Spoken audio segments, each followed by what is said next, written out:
O Anime Recaps Tagalog, mapapawaw ka sa sarap. Nax. Nagsimula ang series kay Hajime na napagod dahil kalaban ng isang tinawag niyang god. Pero pinilit pa rin itong may angat ang kamay para bumaril dahil papatayin niya lahat ng balakid sa kanyang pag-uwi. Flashback ay masaya naman ang prinsesa at mga kasama nito dahil sa pag-uwi ng mga adventurers. Maliban lang kay Daisuke na feeling ay siya pa ang bida at tama ang ginawa niya. Samantalang malungkot naman si Cookie dahil umalis si Kaori na gusto niyang ma-chicks. Naikwento pa ni Shizuko sa prinsesa na nakita nila si Hajime at nag-iba ang itsura nito at lumakas. Samantala sa disyerto habang patuloy sa paglalakbay ang mga bida gamit ang SUV, ay nagpagalingan sina Kaori at Yu patungkol kay Hajime. At sinabi ni Yu na naunahan na niya si Kaori sa katawan ng bida at kikilalanin ang mga magulang ng lalaki pag uwi nila ni Hajime.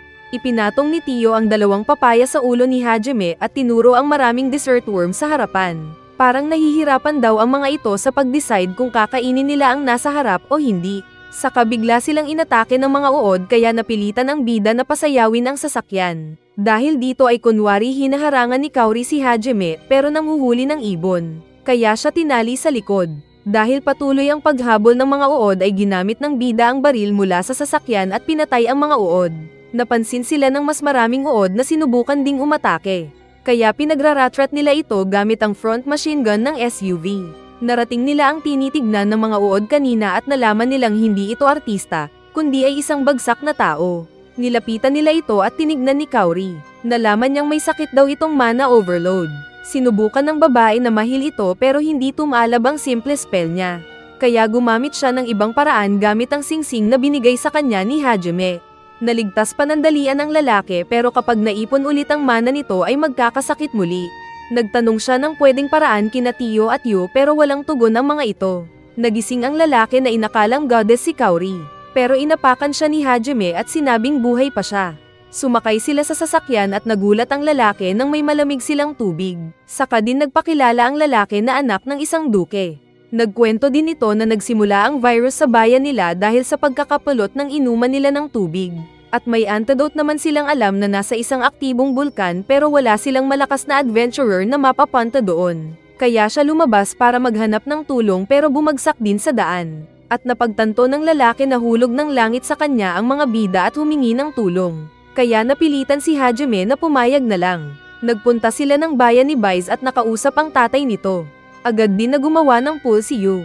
At gamit ang power ay nagsummon ito ng maraming tubig. Dahil napagod ang babae ay nilaplap ito ni Hajime bilang reward. Pero nakita sila ni Tio at ng bata na MYU. Pinuntahan nila ang oasis at may nakitang kakaiba si Hajime gamit ang kakaibang mata. Hinagisan niya nito ng mga granada para lumabas. Kaya nag-alala ang tatay ni Baiz. Ngunit lumabas ang isang likido na naging tusok pero pinigilan ni Yu at Tio. Isa itong malaking slime na siyang dahilan ng pollution ng oasis. Agad na binaril ni Hajime ang core nito at sa isang iglap ay tigok ang malaking parasite.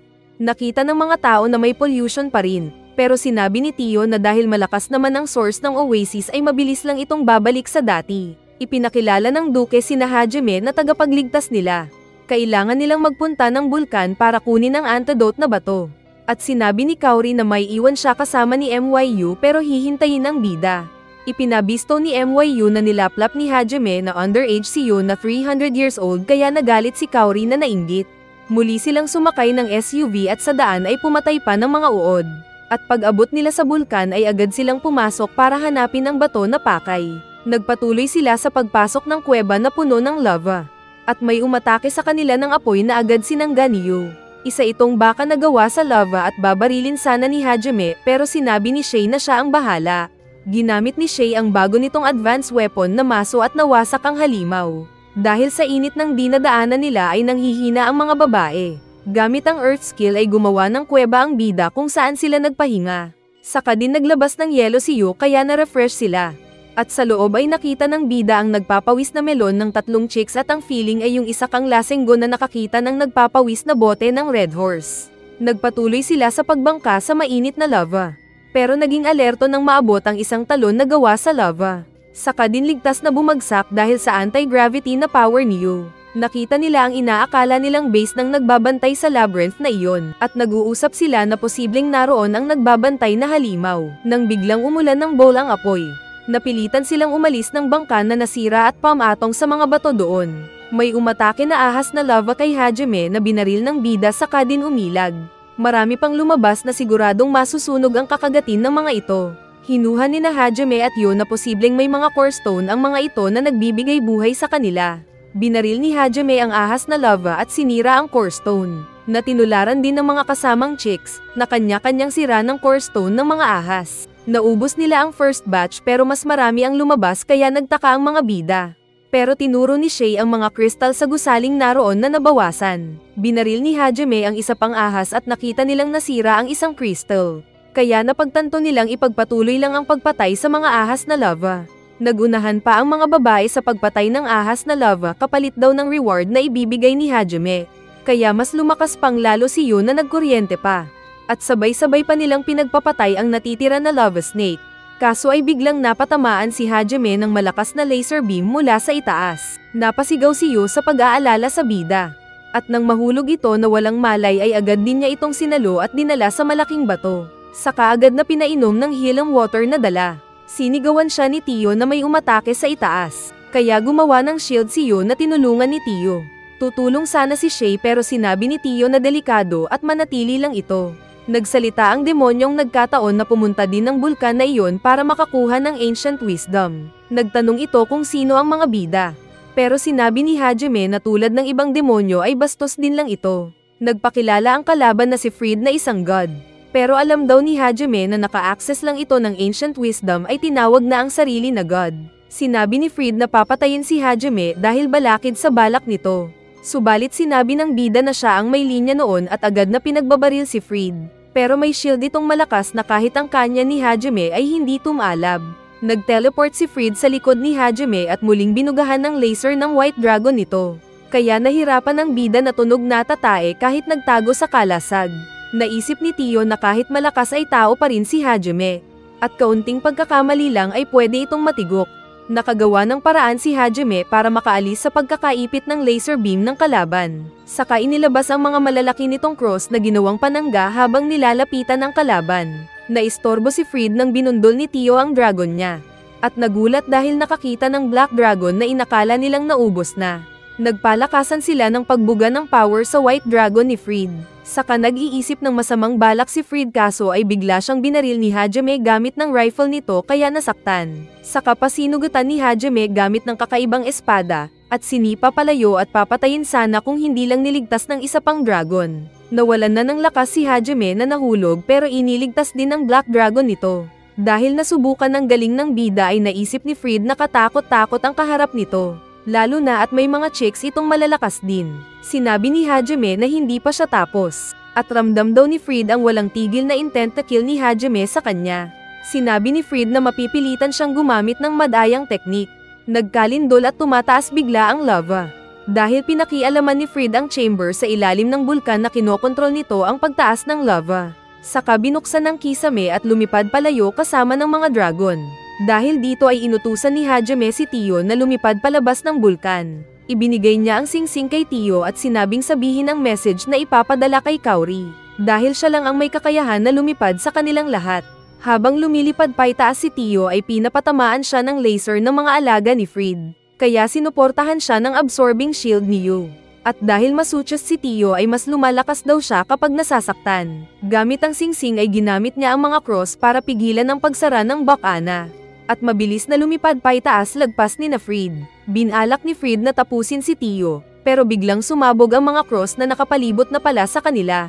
Kaya malayang nakaalis si Tio na palayo ng bulkan. Samantala sa kaharian ay nakita ng prinsesa na seryoso ang hari at mga kawal nito na umalis. Nakita niya ang nagsasanay na Shizuko kaya nilapitan at kinausap. At sinabi ang narinig na usap-usapan ng High Council na gagawing heretic si Hajime. Patuloy pa rin sa pag-iisip ng masama si Daisuke dahil nakaligtas si Hajime. Nang biglang magsalita ang isang babae na alam ang ginawa niyang attempted murder kay Hajime. Saka nag-offer ulit ang babaeng boses na maggamitan sila ni Daisuke kaya napatigil ang lalaki. Samantala ay tagumpay namang nakauwi si Tio at nakita siya agad ni Kaori. At sinabi nito ang sitwasyon ng naiwan ng mga kasama sa kuweba. Pero sinabi sa babae na malakas si Hajime kaya ayos lang ang mga ito. Samantala ay lumulutang naman sa dagat ang sinasakyan ni na Hajime. At ilang araw na ang nakalipas at nakaka-recover na ang lalaki. Ipinakita ang nakaraan ng buhat-buhat siya ng dalawa paalis sa The Floor is Lava. Pumasok sila sa isang malaking pinto at nakita ang isang malaking magic circle. Tumayo sila dito na nag-ilaw at nakakita sila ng sulat sa pader na nabasa. At mula dito ay nakakuha sila ng isang mahalagang gamit. Dahil wala silang maisip na ibang paraan ay ginamit ni Yu ang power. At gumawa ng shield tunnel palabas sa pumasok na lava na halos sinira na lahat. May isa pang advance boat ang bida na nakita nilang ligtas pa at nag-survive sa lava. Kaya pumasok sila ng bangka at minaneho ng bida paalis. Kaso ay hinihigop sila pa ilalim kaya niyakap na lang siya ng dalawang babae na inakalang katapusan na nila. Swerte namang napunta naman sila sa dagat. Kaso ay may mga pating na umatake kaya binomba nila ito. Ngunit dahil naubusan ng bala ay gumamit si Yu ng tornado. Pero nanghina na siya kaya sinabi ni Shay na tikman ang dugo niya. Nang ligtas na sila ay gumawa sila ng milagro, pero nahuli sila ni Shay. At nang kumakain na sila ay may dumating na mga kalahi ni Aquaman. Pinagkamalan sila ng mga ito na kidnapper ng mga batang Shokoy. Sinubukan pa nilang tusukin si Shay kaya hinampes sila ni Hajime. Narinig nila ang sigaw ni MYU at pagtingala ay nakita ang nahuhulog na bata. Kasama din nito ang dragon at si Kaori. Kaya mabilis na sinalubong ni Hajime ang bata na kinalong sa ere. Kalaunan ay nagpunta sila sa Erisen na tirahan ng mga Shokoy. At doon din nagmula si Mew na alam ng mga naroon na biktima ng human trafficking. Nakausap pa nila ang isang sundalo ng hari kung saan sila nag-report. Tinawag ni MYU ang mga kasama sa dating tahanan nito. At niyakap ng bata ang mama nito na masaya, kaso ay hindi maganda ang kalagayan. At hiniling ng bata na lunasan nila ang nanay niyang si Rimiya. Kaya binuhat ni Hajime ang ina at inasikaso ni Kaori na sinabing maayos din ang katawan nito. Nang babalik na sana ng bangka si Hajime ay sinabi ni Rimiya na dahil niligtas nito si MYU ay pwede din siyang maging pag-aari ng bida. Kaya agad na inawat ni Hajime ang ibang mga chicks na huwag saktan si Rimiya. Pero sinabi pa ni Rimiya na 5 taon nang patay ang tatay ni MYU kaya pwede na ulit. Nagkita naman sina Aiko at Shizuko. Nang mag-usap sila ay nakwento ng guro na nagkita din sila ni Hajime at niligtas pa nito ang bayan ng Ur mula sa mga halimaw. Pero hindi napigilan ng guro na maipabisto na hinalikan siya ni Hajime. Kaya napatanong si Shizuko kung anong ginawa ng bida kay Aiko. Nasabi ni Aiko na pinagtanggol niya si Hajime sa hari at council nito. Ngunit mas gusto ng mga ito na ituring na chismoso si Hajime. At feeling nila ay may kainahinala sa mga ito. Saka din pinagtapat ni Aiko ang bagong history na nalaman mula sa bida. Iniwan muna ng mga bida si MYU sa bayan. Dahil kailangan nilang puntahan ang isa pang labyrinth sa ilalim ng dagat. Inilabas niya ang pendant na nakuha sa bulkan at nailawan ng buwan, kaya ito nag-ilaw na naging compass. At ito ang kanilang sinundan patungo sa ilalim ng dagat. Pumasok sila sa nagbukas na entrance at nahigop sila papasok. At naramdaman ng bida ang pagdating ng ilang halimaw sa likod ng submarine. Kaya pinaputokan niya ito gamit ang mas pinalakas na torpedo. Nakakita sila ng isang magic circle na kanilang binuksan gamit pa rin ang magic compass. At nakapasok sila ng isang grotto sa ilalim ng dagat at ligtas silang lumabas ng submarine. Nagpatuloy sila sa pag-explore ng labyrinth at dahil tumataas ang tubig ay binuhat ni Hajime si Yu. Pero pinagtawanan ito ng mga kasamang babae at tatawagin daw na Little Yu. May nakalaban silang liquid na bagay na pinalo ni Shay ng maso nito. Ngunit may tumalsik sa kanyang dibdib na agad sinunog ni Tio. Umatake ang mahiwagang likido na sinangga ni Yu ang shield nito. At sinusunog naman ni Tio. Kaya sinamantala ni Shay ang pagkakataon na humingi ng healing potion kay Hajime para sa dibdib. Kaso ay bigla itong ginamot ni Kaori na tinawanan ng rabbit dahil hindi nakachansing kay Hajime. Hindi nagtagal ay lumabas ang tunay na anyo ng kanilang kalaban. Isa itong halimaw na parang gelatin ang katawan pero hindi naman slime. Sinabi ni Kaori na siya ang gumawa ng depensa at umatake din si Yu kaya gumawa ng malaking shield. Sabay-sabay na umatake sina Yu, Tio at Hajime sa malaking kalaban. Nabasag ito ngunit muling nabuo.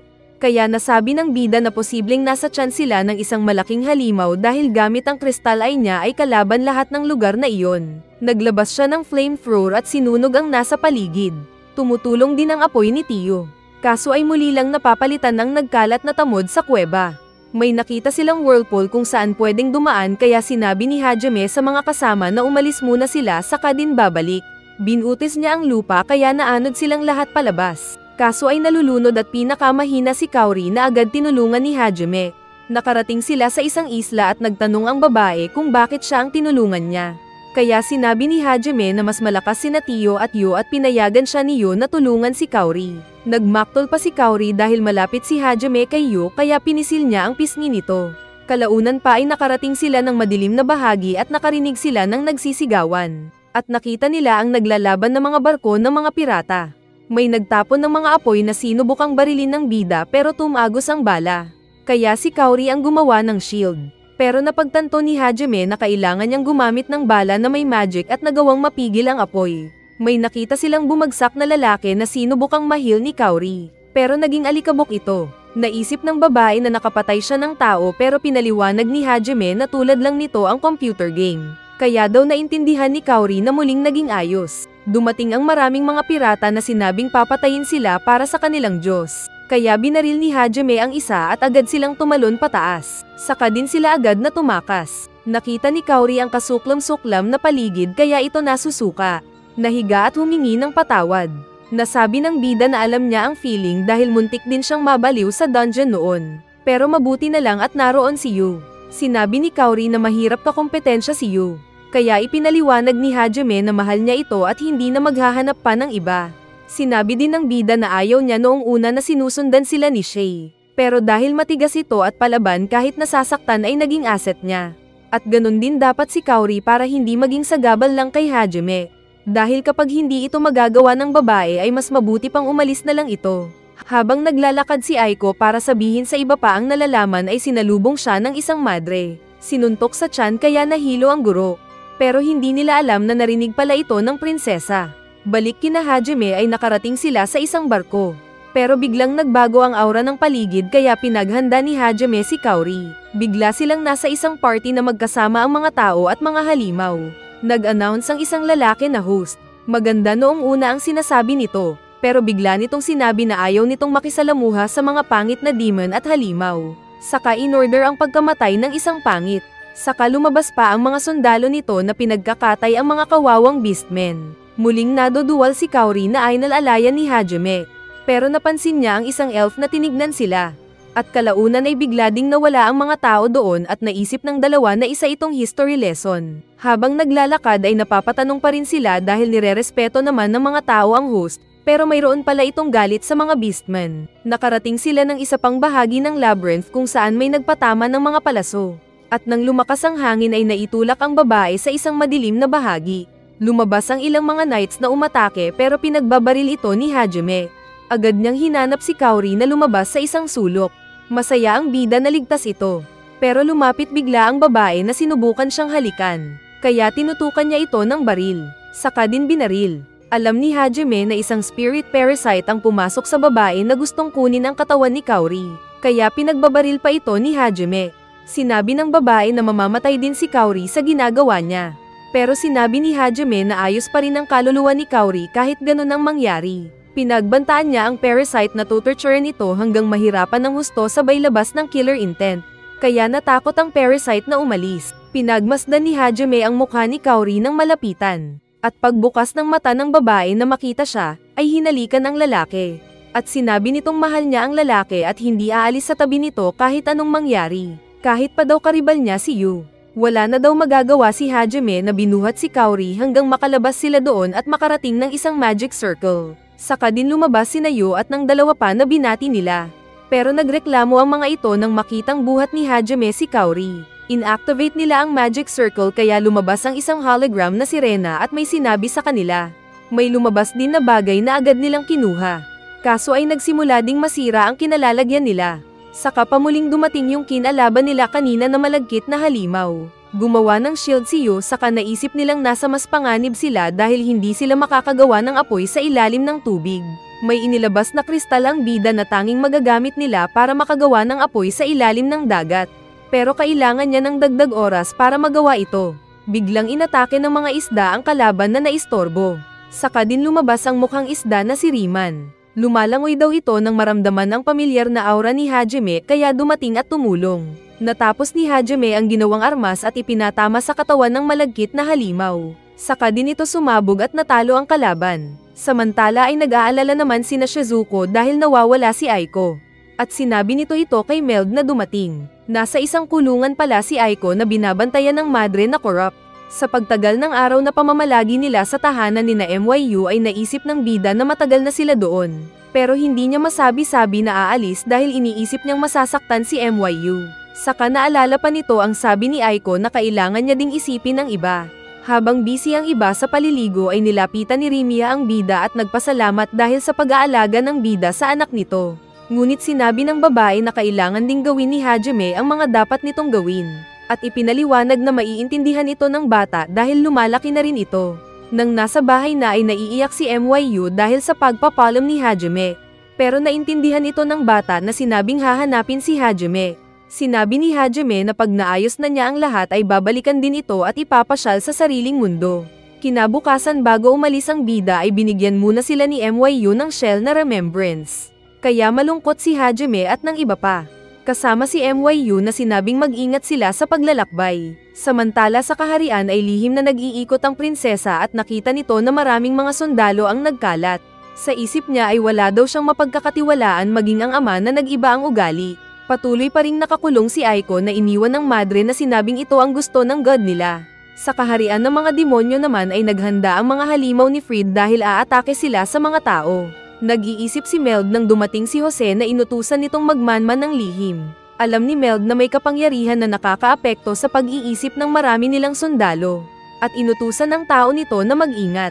Gumawa ng liham ang captain at nagdasal na kung may masamang mangyari sa kanya ay dapat na mabasa ng duke at ni Hajime ang sulat niya. Kumatok bigla si Daisuk na sinabing may sasabihin. Pero nang magtanong si Meld kung ano ito ay hindi mapakali si Daisuk.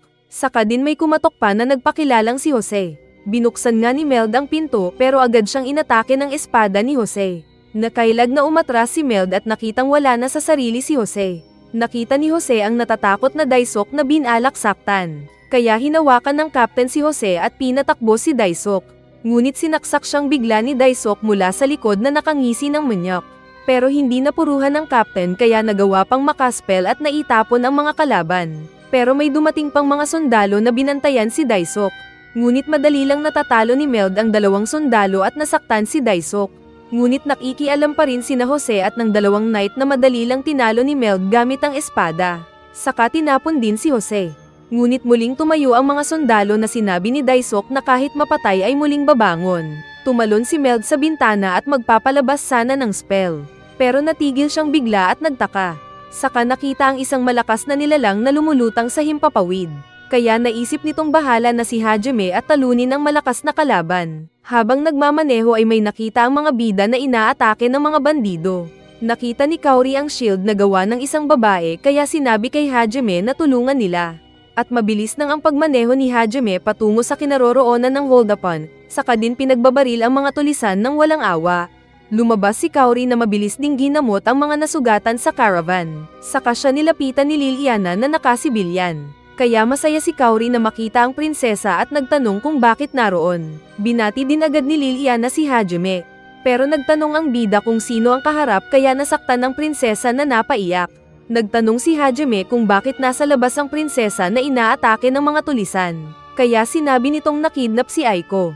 Sa sasakyan ay nasabi ng prinsesa ang lahat ng nalalaman nitong nangyayari na masama sa kaharian. Kasama na ang pagkakakontrol ng mga tao na parang may sakit. Kasama na rin ang tatay nitong hari. Wala na daw mapagkatiwalaan ng prinsesa at tanging sina Kaori at Hajime ang unang naisip kaya hinanap sila. Sinabi ni Hajime na ililigtas nila si Aiko. At may kukunin din na mahalagang gamit sa ilalim ng bundok kung saan kinulong si Aiko. Sa kulungan ay naalala ni Aiko si Hajime sabay hawak ng lips nito. At nasabi ang pangalan ni Hajime. At nagulat siya nang biglang sumagot ang bida na dumungaw sa bintana.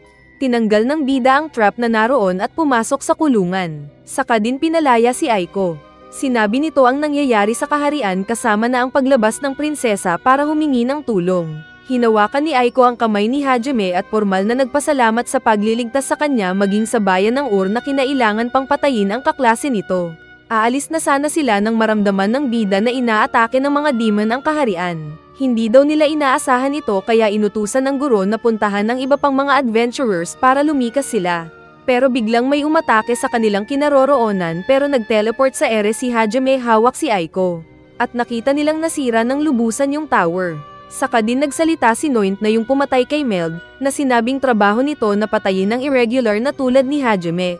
Samantala ay magkakasama sina Yu at ng ibang babae. Naglalakad sila sa isang hallway nang mabasag bigla ang salamin na inakala ni Lilia na hindi masisira.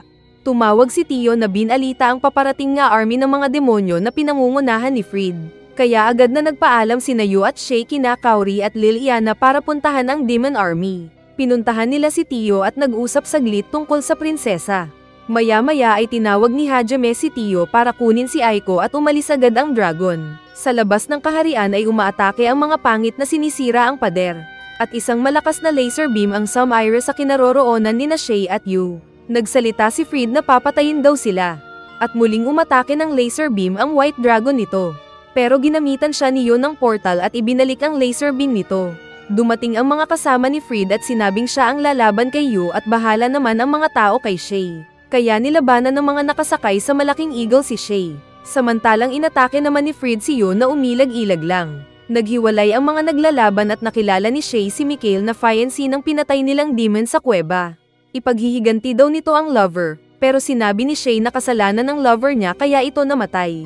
At wala daw siyang paki sa kwento ng kalaban. Saka din mabilis na namaso ang isang demon. Sinabi ni Mikhail na huwag lapitan si Shay. Kaya gumawa ng malaking bola ni Miley Cyrus ang babae na winasiwas sa mga kalaban. Inutusan ni Mikhail ang iba na huwag lumapit at umatake sa itaas, na ginawa naman nila. Pero ginawang payong ni Shay ang armas. Umatake si Mikhail sa likod niya ngunit agad nakahanda ang babae kaya napa-atras ulit ang kalaban. Kaso ay nataman ng petrifying needle si Shay na nagiging bato ang katawan.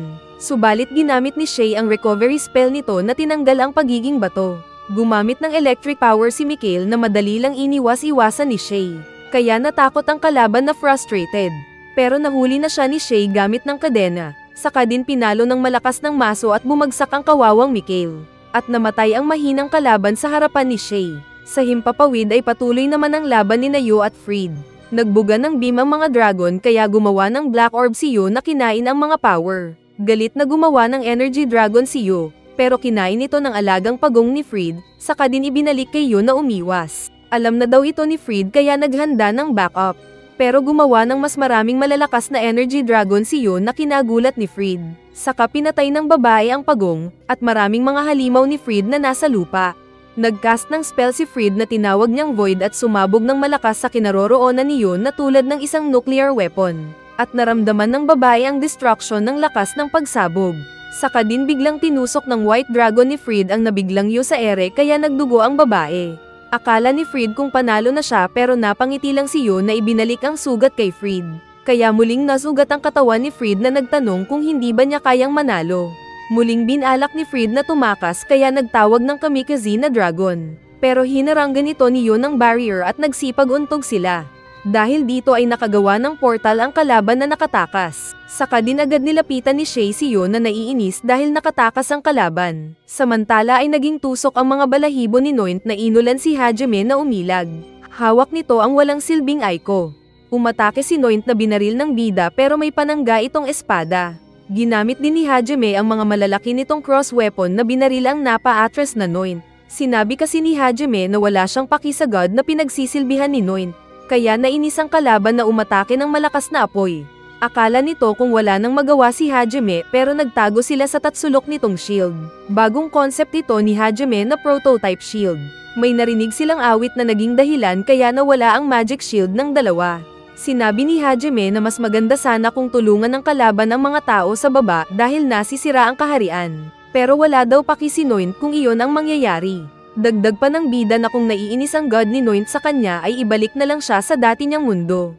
Pero sumagot ang kalaban na kamatayan daw ni Hajime ang gusto ng Diyos niya. At papahirapan pa siya ni Noint bago patayin. Muling umatake ng malakas na apoy si Noint at nag-shield ulit ang dalawa kaso ay nabasag ito. Dumating si Tio na mabilis inatake si Noint ng malakas nitong fire breath. Kaya dumpensa si Noint na naibangga sa isang gusali.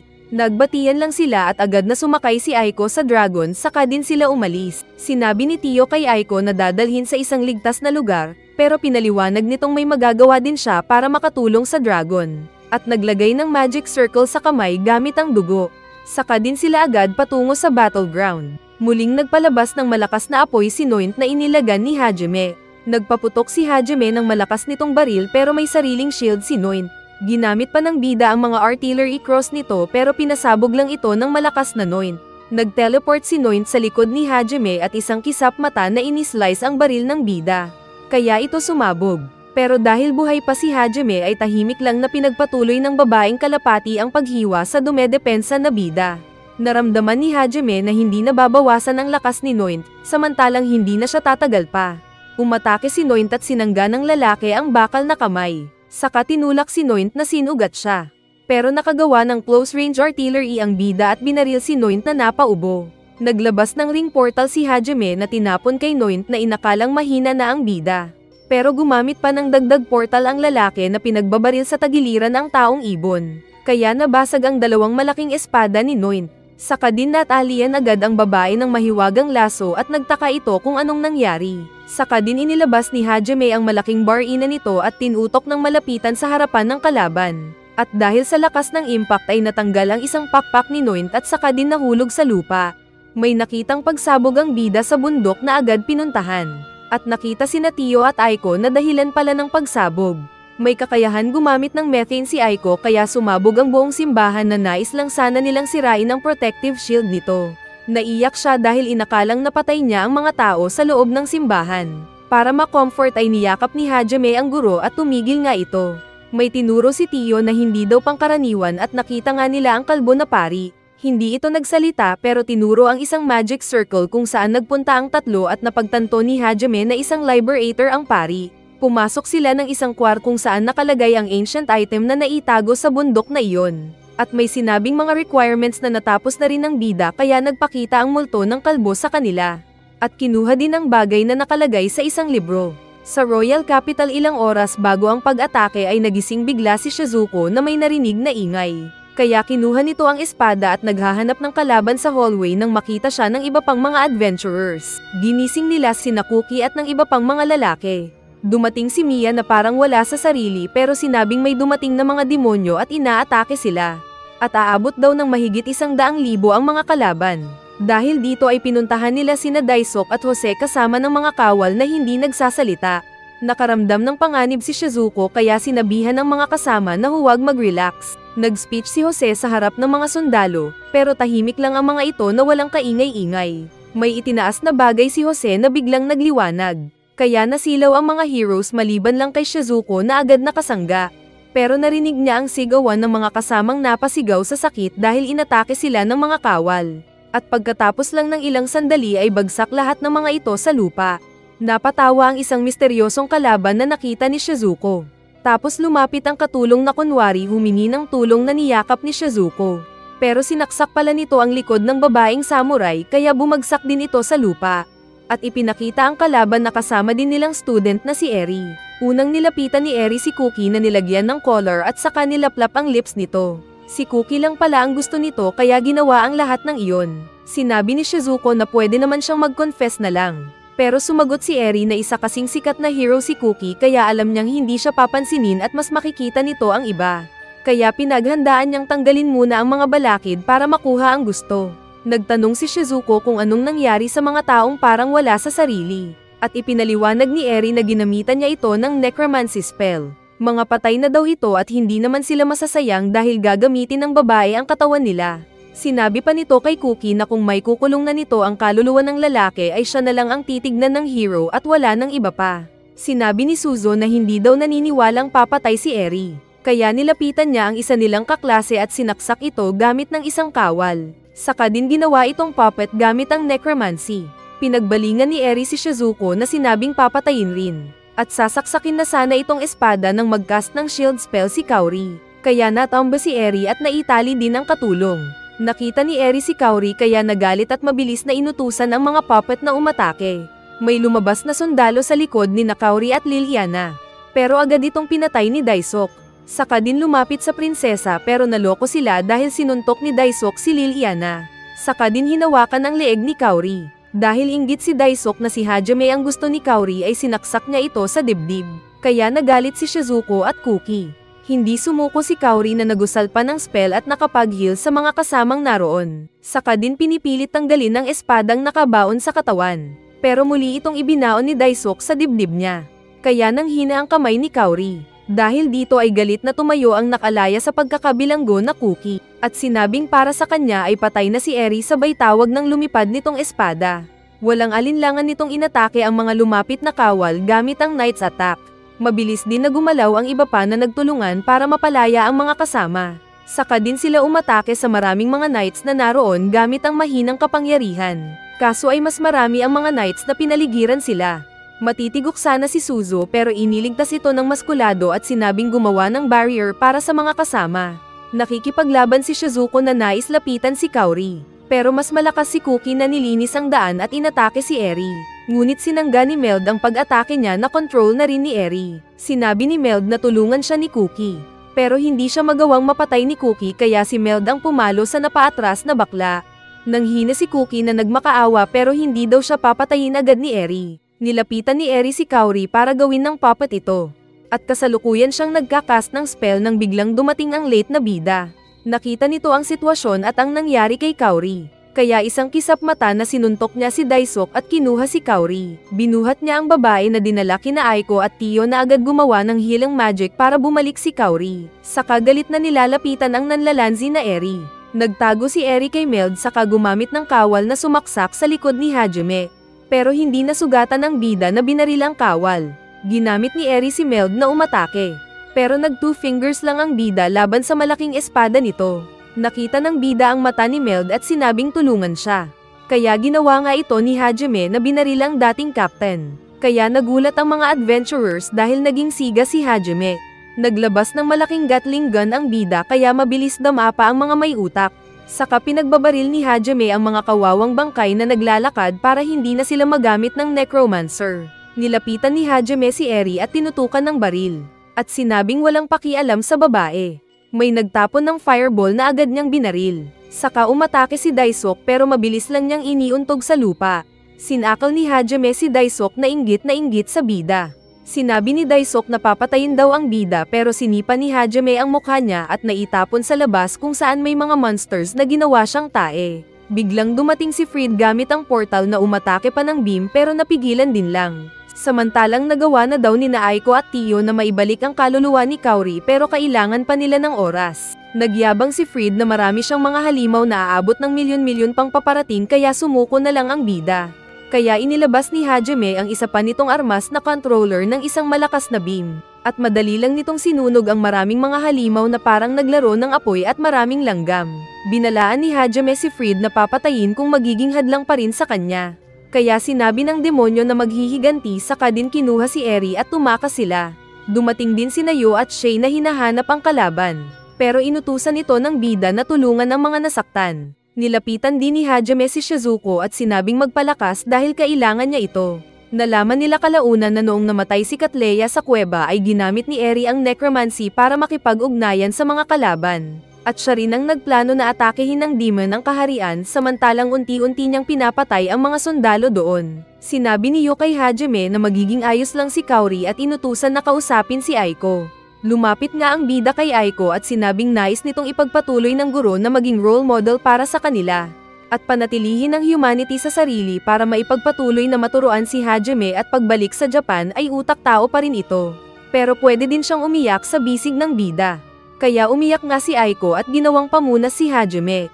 Habang nag-uusap sina Cookie at ng prinsesa ay nakita nilang hindi nagsasalita si Shizuko dahil hinihintay nito ang mga bida.